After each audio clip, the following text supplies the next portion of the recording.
Palang araw po sa ating lahat. Ako nga po pala si Angel Jen Agnera at welcome po sa aking 365 Daily Devotion ni Pastor Russell Ocampo Seminar Edition. At ngayong araw po ay May 26, 2025 at ang topic po natin ngayong araw ay Incommunicable Attributes. Tatlong dahilan kung bakit ka dapat magtiwala sa Diyos. And yung concept po ng Incommunicable Attributes refers to those characteristics of God that He does not share with us. This include God's self-existence, divinity, immutability, and omnipotence.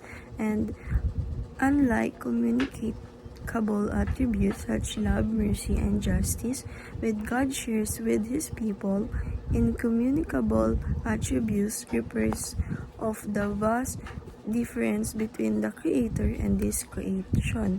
Understanding these attributes helps us see God as infinity greater than ourselves, leading us to awe, humility, and worship. And yung scripture po natin ngayong araw ay Psalms chapter 139 verse 1 to 4. Sabi po dito, for the director of music of David, a Psalms. And yung Psalms chapter 1 is, you have searched me, Lord, and you know me. You know when I sit and when I rise. You perceive my thoughts from afar. You discern my going out and my lying down. You are familiar with all my ways. Before a word began my tongue, you, Lord, know it completely.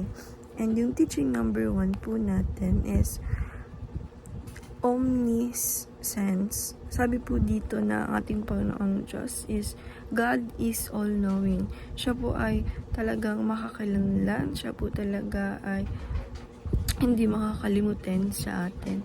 And teaching number 2, omnipresence. Sabi naman po dito na God is present everywhere. Sabi po dito na ating Panginoong Diyos ay hindi nawawala sa atin araw-araw. Lagi siyang nasa atin, lagi siyang nasa tabi sa atin, at lagi siyang present sa ating mga ganap sa buhay, kung problema man yan at kasiyahan. And teaching number 3, omnipotence. God is all-powerful. Sabi naman po dito ng ating Panginoong Diyos talaga ay ang makapangyarihan sa lahat. Kaya hindi po tayo dapat matakot sa mga masama, sa mga evil, dahil ang ating Panginoon Diyos ay omnipotence, na God is all-powerful. And application number 1, love more for God knows your thoughts. Sabi po dito na i-apply po natin sa sarili natin na magmahal po tayo ng mas marami dahil ang ating Panginoon Diyos is alam niya yung mga thoughts na nararamdaman natin. And application number 2, free more, express your joy and sorrow. Sabi naman po dito na apply po natin sa sarili natin na mas mag-pray po tayo ng mas madami dahil i-express po natin yung saya na nararamdaman natin o kaya yung sorrows na mabigat nararamdaman natin. And application number 3, trust God more, rely on His power. Sabi naman po dito na apply po natin sa sarili natin na mas magtiwala po tayo sa ating Panginoong Diyos dahil sa kapangyarihan na meron siya.